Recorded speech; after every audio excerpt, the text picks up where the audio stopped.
আসসালামু আলাইকুম রহমতুল্লাহি অবরকাতুহু। সম্মানিত দর্শক, জনাব তারেক রহমান সাহেবকে নিয়ে বিতর্ক তুঙ্গে।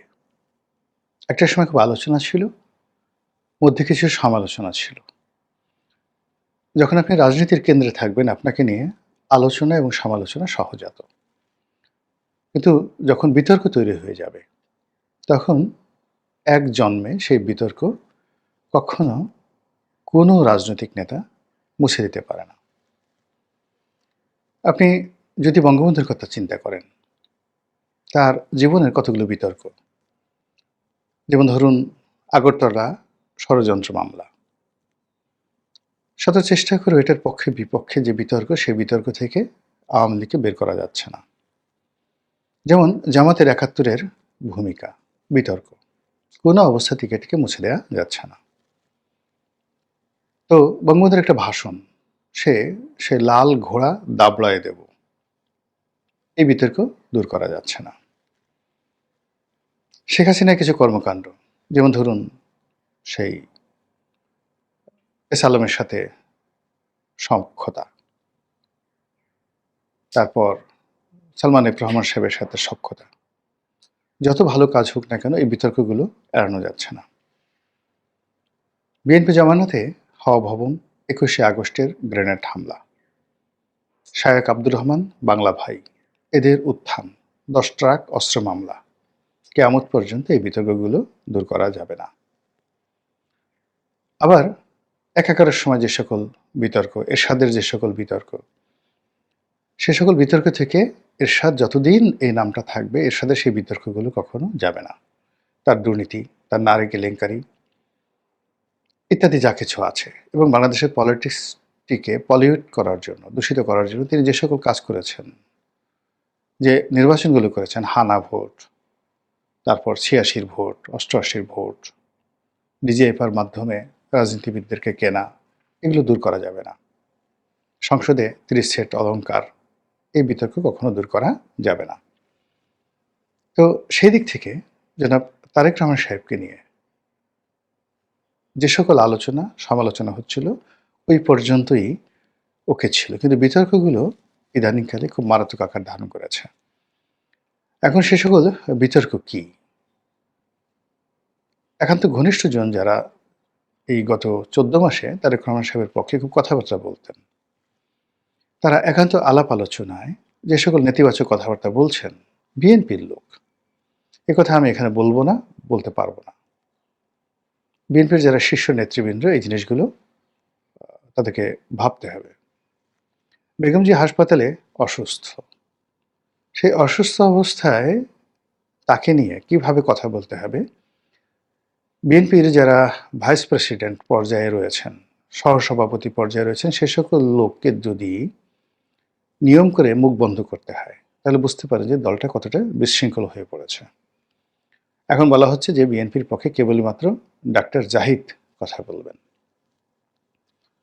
অন্যদিকে এই যে যেভাবে বেগম জিয়ার সেই অসুস্থতা নিয়ে বিতর্ক তৈরি করা হচ্ছে, বিএনপি এটা মোকাবেলা করতে পারছে না। এখানে দল বেঁধে লোক ভিড় করছে, যাচ্ছে, আসছে, হেলিকপ্টার উড়ছে, এসএসএফ এর প্রহরা বসানো হয়েছে। এই বিষয়গুলোতে আসলে বিএনপির সিদ্ধান্ত নেয়ার দরকার ছিল। এই সময়টিতে যেমন জামাতের আমির দেখা করতে গেলেন, তারপরে মিয়া গোলাম পারওয়ার দেখা করতে গেলেন, তারা বসলেন, কথাবার্তা বললেন, এবং তাদের সঙ্গে বিএনপি নেতাদের যে মোলাকাত, এবং সেখানে দেখা গেল যে অনেকে হেসে হেসে কথা বলছেন। একটা পরিবারে বা যখন একটা প্রতিষ্ঠানে খুব দুর্যোগ দুর্ঘটনা থাকে, তখন মানুষ যে ধরনের অভিব্যক্তি প্রকাশ করে, বিএনপির ওখানে যারা যাচ্ছেন যে সকল নেতারা, তারা হাসি মুখে কথা বলছেন, অভ্যর্থনা জানাচ্ছেন। এই দৃশ্যগুলো যখন টেলিভিশনে চলে আসছে, বুঝতে পারা যায় যে এখানে কতটা বিতর্ক তৈরি হচ্ছে। অনেকে এটাকে একটা ব্যবসা হিসেবে নিয়েছেন। এনিওয়ে, এখন বেগম জিয়া সুস্থ হয়ে ফিরে আসুন, বা তিনি আল্লাহর ডাকে সাড়া দেন, তার বয়স হয়েছে, ডাজ নট ম্যাটার। কিন্তু তার জানাজাতে শহীদ প্রেসিডেন্ট জিয়াউর রহমান সাহেবের চেয়ে বেশি মানুষ হবে। এই কথাগুলো এই সময়টাতে যারা বিএনপির লোকজন বলছে, মেজাজ ঠিক রাখা যাচ্ছে না। মানে এই কথাগুলো খুবই আপত্তিকর, অরাজনৈতিক, অবিবেচনাপ্রসূত। যার যায় কেবলমাত্র সে বুঝে। বেগম জিয়া এই মুহূর্তে যদি পৃথিবী থেকে বিদায় নেন, সবচেয়ে বেশি ক্ষতিগ্রস্ত হবেন জনাব তারেক রহমান সাহেব। এখন সেই তারেক রহমান সাহেব দেশে আসবেন কি আসবেন না, এই কথাগুলো বলা মানে একজন শোকার্ত, অসুস্থ এবং অসহায় মানুষকে রীতিমতো অপমান করার শামিল। সেই কাজটি তার যারা শত্রু তারা অবলীলা করে যাচ্ছেন। এই কারণ হলো আমাদের দেশে শত্রুর প্রতি বন্ধু ভাবাপন্ন হওয়ার কোনো নজির নেই। কিন্তু বিএনপির লোক কি করছে? বিএনপির লোক এই কথাগুলো স্মার্টলি কেন মিডিয়াকে ফেস করতে পারছেন না? জনাব তারেক রহমান সাহেবের দুজন উপদেষ্টা আসছেন বাংলাদেশে। মানে তারা কতটা সুকর্ম করেছেন আমি বলতে পারবো না, কিন্তু অপকর্ম যা করার সবগুলো করা হয়েছে। একজন পররাষ্ট্রমন্ত্রী হিসেবে সিলেটে যাচ্ছেন, ভবিষ্যৎ পররাষ্ট্রমন্ত্রী। পররাষ্ট্র মন্ত্রণালয়ের যার মানে একটা পিয়ন হওয়ার যোগ্যতা নেই, এখন সে পররাষ্ট্রমন্ত্রী হিসেবে তার সে ভাবসাব, লোকজন কথাবার্তা আলাপ আলোচনা করছে। আর একজন কি মাহাদি আমিন, সে এমপি নমিনেশন দিচ্ছে। এই তুলিকে গিয়ে নমিনেশন দিয়ে দিল মিরপুরে।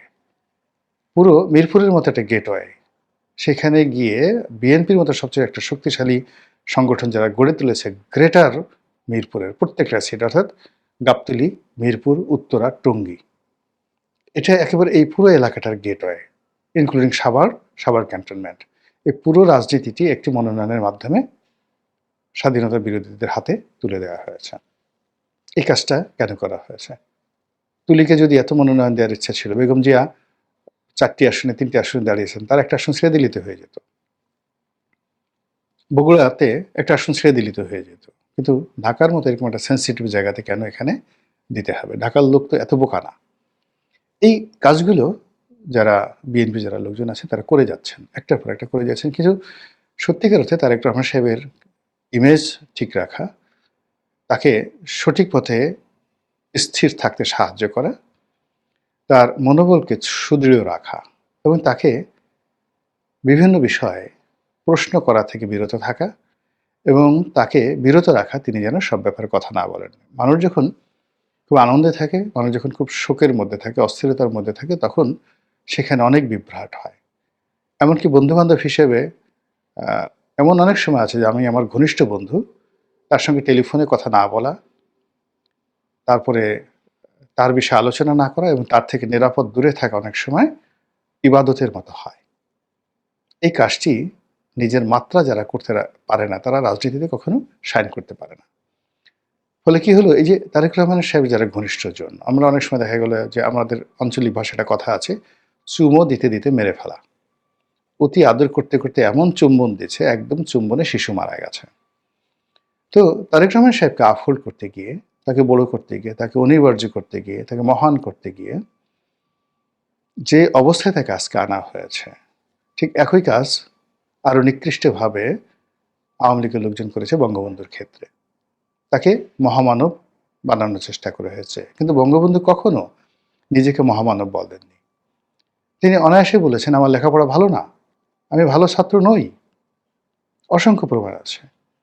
তিনি বলেছেন আমি বুঝি না, তিনি বলেছেন আমি গেরস্থর ছেলে, তিনি তার আত্মজীবনীতে বলেছেন আমার অভাব ছিল, আমি শ্বশুরবাড়ির টাকা দিয়ে চলেছি, আমার স্ত্রী আমাকে টাকা দিয়েছে, সেই টাকা দিয়ে আমি ঢাকাতে থেকেছি, কলকাতায় থেকেছি।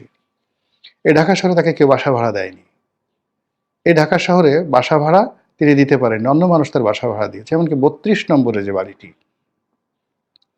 32 নম্বরের বাড়িটি কিনে দেওয়া হয়েছে ইনফ্লুয়েন্স করে ইত্তেফাকের মানিক মিয়া সাহেবের স্ত্রী মাজেদা বেগম, এবং সেই মাজেদা বেগমের টাকা দিয়ে 5,000 বা 6,000 টাকা দিয়ে রাজুকের এই 1 বিঘা জায়গার প্লটের মূল্য পরিশোধ করা হয়েছিল। বঙ্গবন্ধু বলেছেন অকপটে যে আমার এই প্লট দরকার নেই, আমার টাকা নেই।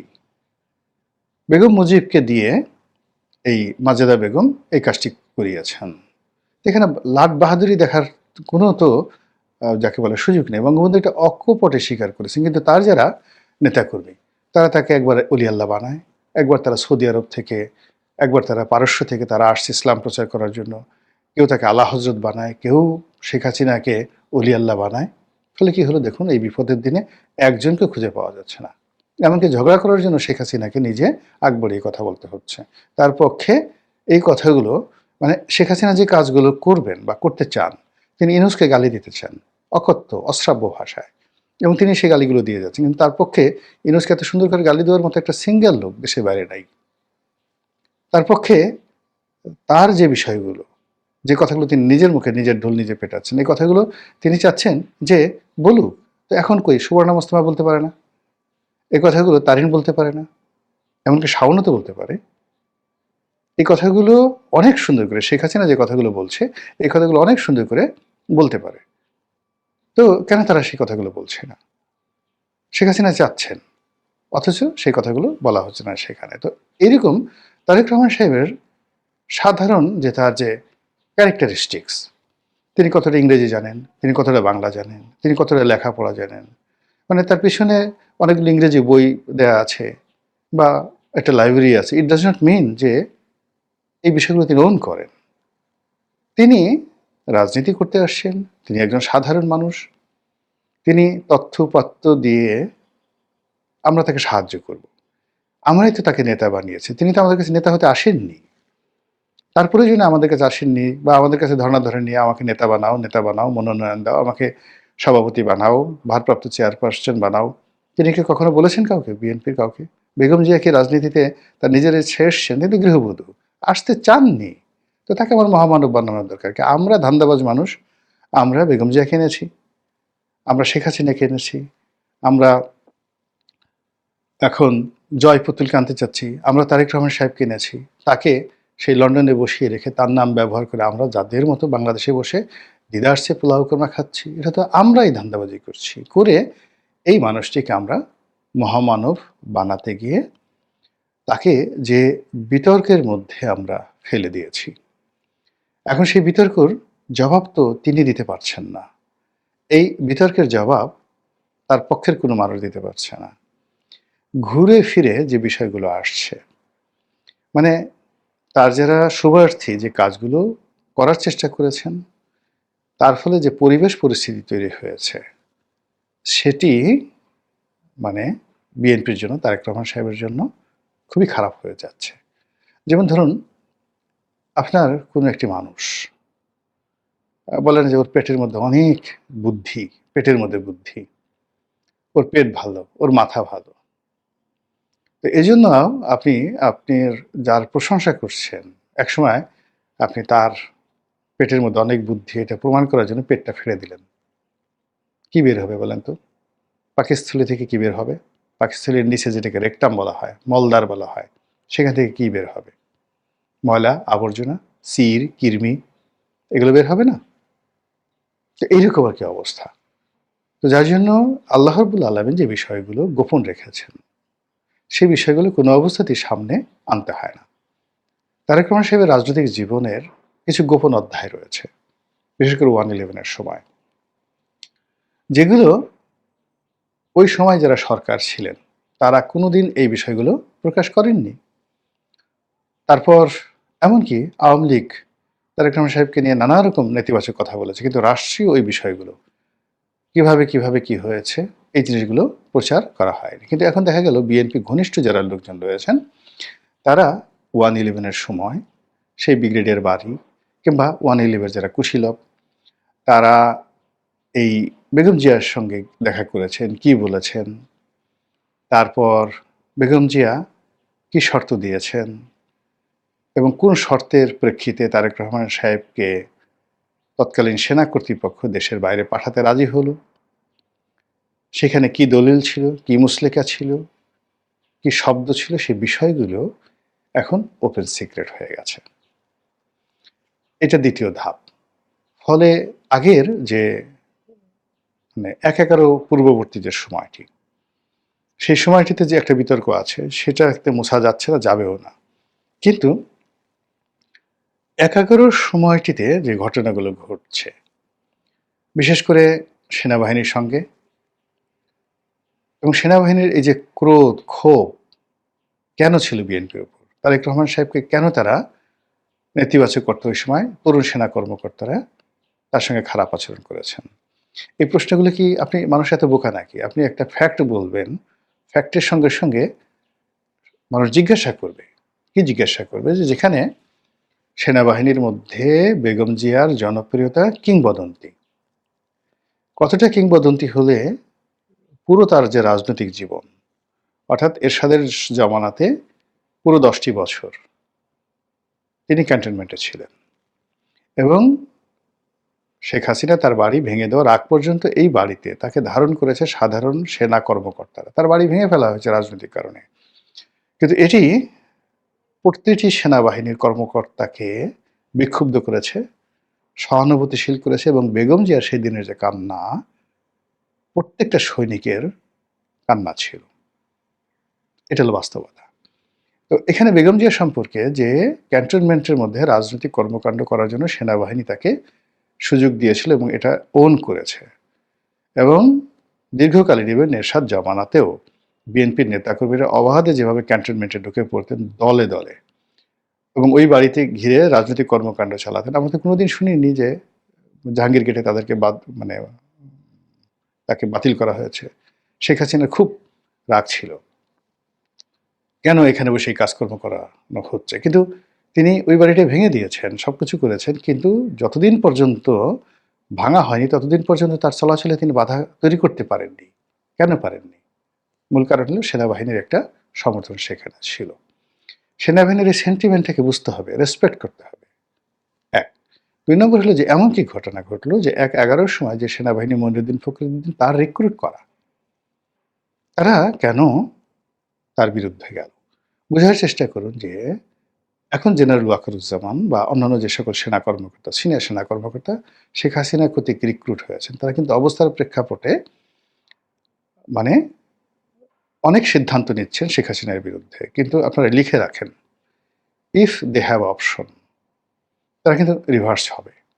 তাদের কোনো রকম অপশন আসার সঙ্গে সঙ্গে একইভাবে 111-এর মইনুদ্দিন ফখরুদ্দিন যে পরিস্থিতিতে পরিবেশে বিএনপির বিরুদ্ধে গিয়েছিল, তারা কিন্তু যখন পরিস্থিতিটা রিভার্স হলো তখন কিন্তু তারা আবার বিএনপির কাছে এসেছিল।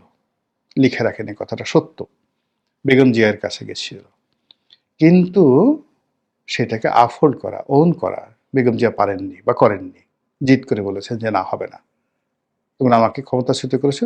কিন্তু শেখ হাসিনা সেটা ওয়েলকাম করেছে। এবং এখন আপনি দেখেন, যদি সেনাবাহিনীর পক্ষ থেকে, এমনকি ডক্টর মোহাম্মদ ইউনূসের পক্ষ থেকে কোনো রকম প্রস্তাব শেখ হাসিনার কাছে যায়, উনি সঙ্গে সঙ্গে অ্যাকসেপ্ট করবেন। That's is politics. কিন্তু বিএনপির যারা লোকজন আছে তারা সিদ্ধান্ত নেবেন কি করবেন, কি করবেন না, করা ঠিক হবে কি হবে না, আমরা এই কাজ করলে জামাত কি মনে করবে, অমুক কি মনে করে, এই সকল কথাবার্তা বলে সময় নষ্ট করে ফেলবেন। তো একইভাবে এখন তারেক রহমান সাহেবকে বড় করতে গিয়েও তার প্রতি সহানুভূতি তৈরি করার জন্য সেই যে তাকে নির্যাতন করা হয়েছে, এই দৃশ্যগুলো এখন ভাইরাল। কেন আমাকে এই জিনিসগুলো দেখাতে হবে? তাকে মারধর করা হয়েছে, তাকে অত্যাচার করা হয়েছে। ফলে সঙ্গত কারণেই কেন অত্যাচার করা হয়েছে এই প্রশ্ন চলে আসছে। তাকে অত্যাচার করা হয়েছে, ভালো হয়েছে, আমরা এটা করলাম যে যারা এই কাজটা করেছে তা আমরা তাদের বিচার চাই। কিন্তু কেন এই কাজটি করা হয়েছে, যখন এই কেন শব্দটি আসছে, তখন সেখান থেকে কি বের হয়ে আসছে? ভালো কিছু? ১। ২ নম্বর, এই ঘটনার সঙ্গে যারা জড়িত, এটি কোনো পার্সন না ইনস্টিটিউশন? বুঝতে হবে যে এখানে ডিজিএফআই একটা প্রতিষ্ঠান, এখানে সেনাবাহিনী একটি প্রতিষ্ঠান। ফলে এখানে যত মানুষ জড়িত, এদেরকে ওন করা সেনাবাহিনীর দায়িত্ব, যতদিন পর্যন্ত সেনাবাহিনী আছে। পাকিস্তানের কথা চিন্তা করুন। বাংলাদেশে তারেক রহমান সাহেবের কি জনপ্রিয়তা, তার চেয়ে ১০০ গুণ জনপ্রিয়তা ইমরান খানের। তারেক রহমান সাহেবের কি কোয়ালিটি, তার চেয়ে ১০০০ গুণ, কোটি গুণ কোয়ালিটি জনাব ইমরান খানের, বিশ্বনন্দিত। কিন্তু পাকিস্তান সেনাবাহিনীর সঙ্গে তিনি পেরেছেন?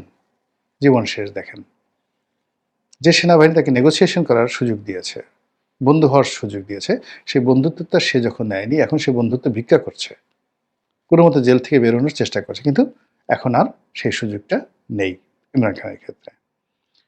এই যে ২০২৫ সনের ডিসেম্বরে নির্বাচন করার জন্য সেনাবাহিনী যেভাবে বিএনপির সঙ্গে নেগোসিয়েশন করার চেষ্টা করেছিল, জেনারেল ওয়াকারুজ্জামান যেভাবে তারেক রহমান সাহেবকে একটা ওপেন চেক দিয়ে দিয়েছিলেন যে আপনি বিএনপি ডিসেম্বরের নির্বাচনের জন্য সরকারের প্রতি চাপ প্রয়োগ করেন, আমরা আপনার সঙ্গে আছি। তো সেই অফারটা সে গ্রহণ করেনি। গ্রহণ না করে সে কি করেছে, ডক্টর মোহাম্মদ ইউনূসের সেই প্রস্তাবনা রাজি হয়ে এটাকে ফেব্রুয়ারিতে নিয়ে গেছে।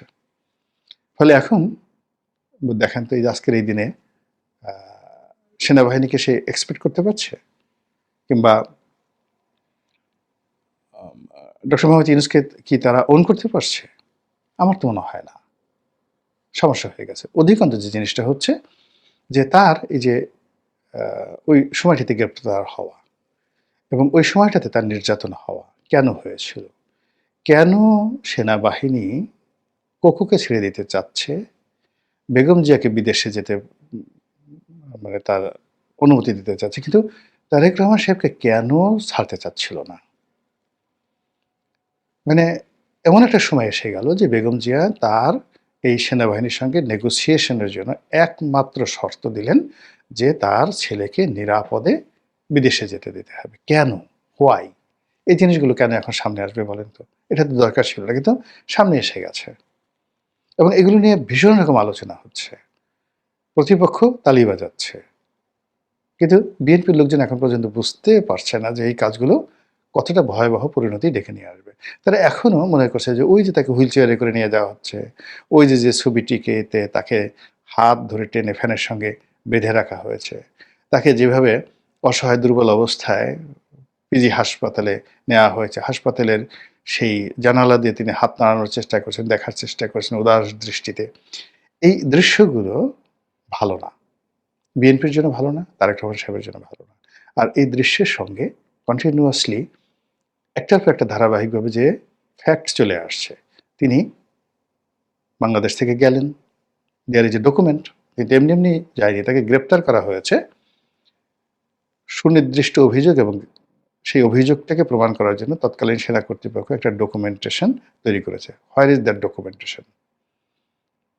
এটা কি সেনাবাহিনীর হাতে আছে, নাকি আমাদের জুডিশিয়ারির হাতে আছে? বা ওই সময়তে যে যে ট্রাইব্যুনাল করা হয়েছিল শেখ হাসিনা এবং খালেদা জিয়াকে বিচার করার জন্য, সেই ট্রাইব্যুনালে আছে, বিকজ ওখানে তো মামলাগুলো চলমান। Where is the document? সেই ডকুমেন্ট কি আছে?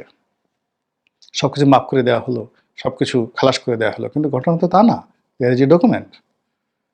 এগুলো কেন সামনে আসলো এই সময়টাতে? কেন এগুলো নেগোসিয়েশন করা হলো না? সেকেন্ড থিং হলো যে তিনি গেলেন, দেয়ার ইজ এ প্রসিডিউর। তিনি সেখান থেকে গেলেন, ব্রিটেনের ভিসা পাওয়া, সেখানে বসবাস করা, এটা যে কোনো মানুষের জন্যই। There is a rules. Britain ইচ্ছা করলে যে কোনো লোককে আশ্রয় দিতে পারে না।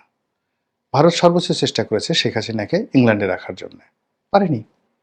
তো শেখ হাসিনাকে ইংল্যান্ডে রাখার জন্য ভারত চেষ্টা করছে, পারেনি। কিন্তু ওই সময় সেনা সমর্থিত সরকার এমনকি জাদু বলে, তো সে সে মানে তারেক রহমান সাহেবকে ইংল্যান্ডে আশ্রয় দিতে পেরেছিল।